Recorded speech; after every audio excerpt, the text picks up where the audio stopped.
భారత్కి అమెరికా ఇప్పుడు big relief ఇచ్చిందని చెప్పుకోవాలి. అదనపు టారిఫ్స్ పై ట్రంప్ వెనక్కి తగ్గబోతున్నాడు. ఆగస్టు 27 నుంచి అమలుకి రానున్న కొత్త టారిఫ్స్ పై పునరాలోచన చేయబోతున్నాడు. రష్యా నుంచి ముడి చమురు కొనుగోలు చేస్తున్న దేశాలపై అదనపు టారిఫ్స్ విధించనంటూ ఆయన సంకేతాలు ఇచ్చాడు. పుతిన్తో మీటింగ్ తర్వాత భారత్ చైనాపై అదనపు సుంకాలు విధించనని కూడా ఆయన ప్రకటించాడు. ఇటీవల భారత్పై 25% అదనపు టారిఫ్స్ విధించిన అమెరికా ఇప్పుడు వెనక్కి తగ్గబోతుంది. మనం చూస్తే గనక former Indian diplomat vena Sikri కూడా చాలా క్లియర్గా ఏం చెప్తుందంటే ఆ సమ్మిట్, ఆ మీటింగ్ ఏదైతే జరిగిందో అది వెరీ ప్రొడక్టివ్, చాలా ప్రొడక్టివ్గా జరిగింది ఆ మీటింగు.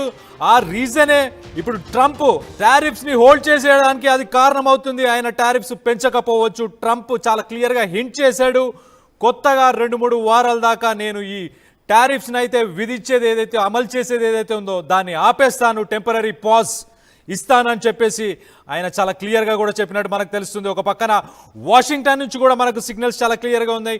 ట్రంప్ ఒక పాయింట్ చెప్పాడు, దాని గురించి ఒకసారి నేను ఇంగ్లీష్లో చెప్పే ప్రయత్నం చేస్తా.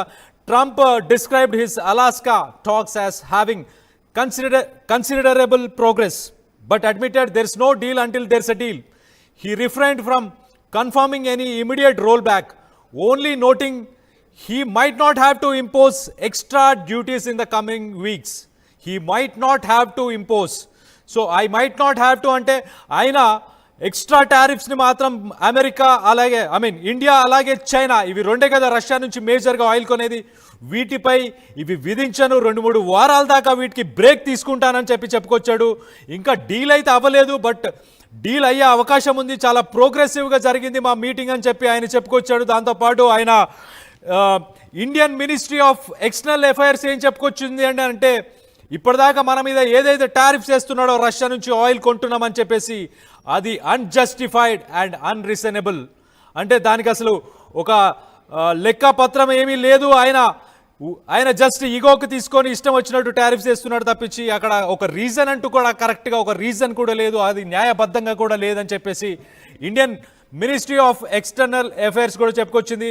న్యూఢిల్లీ అయితే ప్రస్తుతానికి హై లెవెల్ ట్రేడ్ నెగోషియేషన్స్ మీద ఫోకస్ చేస్తున్నారు, ఏదైతే నెక్స్ట్ మంత్ ఈ మంత్ ఎండింగ్లో ఉందో దాని మీద. సో యుక్రెయిన్ పీస్కి సంబంధించి మనకు ఆగస్ట్ 25న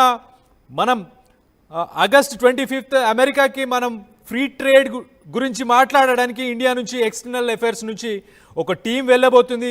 అప్పుడు వీటన్నిటి గురించి కూడా ఖచ్చితంగా చర్చించే అవకాశం ఉంది.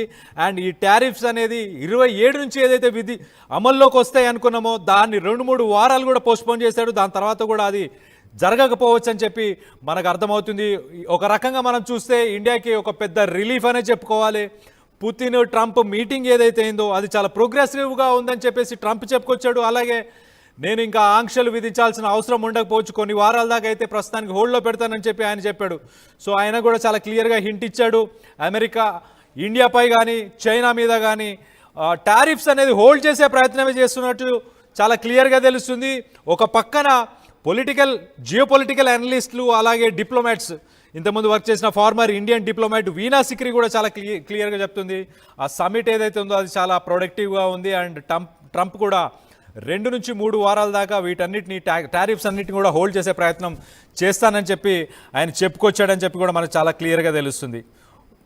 మనం చూస్తే ట్రంప్ అలాగే పుతిన్కి సంబంధించిన ఏదైతే మీటింగ్ ఉందో అందులో మీటింగ్లో పుతిన్దే అప్పర్ హ్యాండ్ అని మనం చెప్పుకోవచ్చు. ఒక పక్కన ఆయన వచ్చింది, నేను ఫస్ట్ ఆంక్షలు నువ్వు తీసేసిన తర్వాతనే మనం డిస్కషన్ చేద్దాం దేని గురించి అయినా, యుక్రెయిన్ వార్ గురించి అయినా ఏదైనా.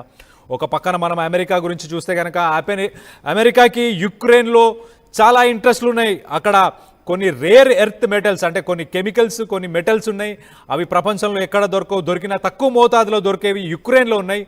అవన్నీ అమెరికా వాళ్ళు కొనాలనుకుంటున్నారు యుక్రెయిన్ నుంచి. అవన్నీ అక్కడ కంపెనీస్ పెట్టి మైనింగ్ చేసి అవన్నీ తీసుకెళ్లే ప్రయత్నంలో ఉన్నారు. అందుకే యుక్రెయిన్ వార్ని వాళ్ళు ఎట్లయినా ఆపాలన్న ప్రయత్నంలో ఉన్నారు. మళ్ళీ యుక్రెయిన్కి కూడా మనం చూస్తే కనుక అమెరికా ఇప్పటిదాకా యుక్రెయిన్కి ఓన్లీ వెపన్స్, వాళ్ళు బతికించుకోవడానికి కావాల్సినన్ని వెపన్స్ మాత్రమే ఇచ్చారు. యుద్ధాన్ని గెలవడానికి కావాల్సినన్ని వెపన్స్ నాటో కానీ అమెరికా కానీ ఇవ్వలేదు ఇప్పటిదాకా. జస్ట్ వాళ్ళు బతికించుకోవడానికి మాత్రమే ఇప్పటిదాకా వెపన్స్ ఇచ్చారు. రష్యా చూస్తే కనుక 2022 నుంచి ఇప్పటిదాకా మొదటి సంవత్సరం $50 బిలియన్ ఖర్చు చేసింది ఫస్ట్ ఇయర్ వార్కి వెళ్ళడానికి. నెక్స్ట్ నెక్స్ట్ ఇయర్, దాని తర్వాత నెక్స్ట్ ఇయర్, ఇప్పుడు 2025 లాస్ట్ 1 ఇయర్ చూస్తే కనుక మనం 120 బిలియన్ డాలర్స్ ఖర్చు చేశారు వాళ్ళ ఎకానమీ నుంచి. ఇలానే ముందుకు గనక వెళ్తే 2030కి రష్యా ఎకానమీ చాలా బ్యాడ్ పొజిషన్లో ఉంటుందని చెప్పి చాలామంది జియో పొలిటికల్ అనలిస్టులు కూడా చెప్పుకొచ్చారు ఇప్పటిదాకా. సో మనం చూస్తే కనుక ఈ వార్ ఎవరికీ మంచిది కాదు, కానీ అమెరికాకి సంబంధించిన చాలా స్పెషల్ ఇంట్రెస్ట్లు, ఇన్వెస్ట్మెంట్ ఇంట్రెస్ట్లు అనేవి యుక్రెయిన్లో ఉన్నాయి కాబట్టే ఈ యుద్ధాన్ని వాళ్ళు ఎట్టి పరిస్థితుల్లో ఆపాలన్న ప్రయత్నం చేస్తున్నారు. అక్కడ అమెరికాకి సంబంధించిన కొన్ని కంపెనీస్కి కూడా యుక్రెయిన్ జెలెన్స్కీ కూడా ఆ కంపెనీస్కి ఆ రేర్ ఎర్త్ మెటల్స్ని ఇచ్చే ప్రయత్నం కూడా చేస్తాను ఖచ్చితంగా అని అగ్రిమెంట్ చేసుకోవడానికి కూడా ముందుకెళ్ళినట్టు కూడా మనకు చాలా క్లియర్గా తెలుస్తుంది. సో యుక్రెయిన్ ఒక పక్కన తన ల్యాండ్ని కాపాడుకోవడానికి అమెరికాతోని ఈ అగ్రిమెంట్స్ అన్ని చేస్తుంటే, అమెరికా మాత్రం ఇవన్నీ తన పర్సనల్ ఇంట్రెస్ట్లు, వాళ్ళ కంపెనీస్ బాగుపడడానికి చేస్తున్నాడు ట్రంప్. చేస్తూ ఒక పక్కన దేశానికి ప్రపంచ దేశాలన్నిటికీ మాత్రం నేను ఒక శాంతి దూతను, నాకు ఒక నోబెల్ పీస్ ప్రైజ్ ఇవ్వాలి అని చెప్పుకొస్తున్నాడు. కానీ ఆయన చేసే ప్రతి స్టేట్మెంటు, ఆయన చేసే ప్రతి వార్కి సంబంధించి ఏది ఉన్నా దానికి స్పెషల్ ఇంట్రెస్ట్లు ఉంటాయి. ఇప్పుడు మనం గాజాకి సంబంధించి కూడా చూసుకుంటే, ఇజ్రాయెల్ గాజాలో ఉన్న వాళ్ళందరినీ, సివిలియన్స్ అందరినీ, మీకు ఇక్కడ బతకడానికి కష్టంగా ఉన్నప్పుడు మీరు అసలు గాజాలోనే ఉండకండి, మీరందరూ వేరే దేశానికి వెళ్ళిపోండి అని చెప్పి ఇజ్రాయెల్లో కూడా అక్కడ ప్లాన్ చేస్తున్నారు. సౌత్ సూడాన్కి పంపించే ప్రయత్నం చేస్తున్నారు ఇజ్రాయెల్ సివిలియన్స్ని. ఒక్కసారి సివిలియన్స్ అక్కడ నుంచి వెళ్ళిపోయిన తర్వాత అక్కడ ఎవరైతే హమాస్ ఉన్నారో హమాస్ని మొత్తాన్ని తుడిచిపెట్టడానికి ఇజ్రాయెల్ అలాగే అమెరికా ప్లాన్ చేస్తున్నాయి చాలా క్లియర్గా. హమాస్ని తుడిచిపెట్టి గాజా మొత్తాన్ని కూడా ఇజ్రాయెల్లో కలిపేసుకుందామన్న ప్లాన్లో అటు ట్రంప్ అలాగే అటు ఇజ్రాయెల్, ఈ రెండు, అమెరికా అండ్ ఇజ్రాయెల్, ఇవి రెండు కలిసి ప్లాన్ చేస్తున్నాయి. వాళ్ళందరినీ సౌత్ సూడాన్ ఏం పక్కన లేదు, అక్కడి నుంచి చాలా దూరంలోనే ఉంది. సో అక్కడికి పంపించే ప్రయత్నం చేస్తుంది. ఓవరాల్గా మనం చూస్తే కనుక మిగతా దేశాలతో ఎలా ఉన్నా కానీ మనతోనే ఏదైతే టారిఫ్స్కు మన మీద ప్రెషర్ బిల్డ్ చేయడానికి, రష్యా నుంచి ఆయిల్ కొనకుండా ఉండడానికి, బిల్డ్ చేయడానికి ఏదైతే టారిఫ్స్ని తీసుకొచ్చారో ఆ టారిఫ్స్ని మాత్రం ఇప్పుడు వెనక్కి తీసుకుంటున్నారు. ఒక 2-3 వారాల దాకా కూడా మనకి దాని మీద నేను ఏ డెసిషన్ తీసుకోను, ప్రస్తుతానికైతే అవి హోల్డ్లో పెడుతున్నానని చెప్పి ట్రంపే చెప్పుకొచ్చాడు. సో పుతిన్కి రష్యా కనుక మనం చూసుకుంటే, రష్యాకి ఇండియాకి చైనాకి ఉన్న రిలేషన్ ఒక్కసారి మనం చూస్తే కనుక, రష్యా ఇప్పుడు ఎంతైతే ఆయిల్ ప్రొడ్యూస్ చేస్తుందో దాంట్లో ఆల్మోస్ట్ 50% ఆయిల్ని ఇండియా, చైనా ఈ రెండు దేశాలే కొనుక్కుంటున్నాయి. సో దిగుమతి చేసుకుంటున్నాయి దానికి. సో రష్యాకి సంబంధించి ఆ 50%లో మనం ఒక 25 to 30% అని చెప్పుకోవచ్చు. ఒక 25% అనుకున్నా, చైనా ఒక 25%.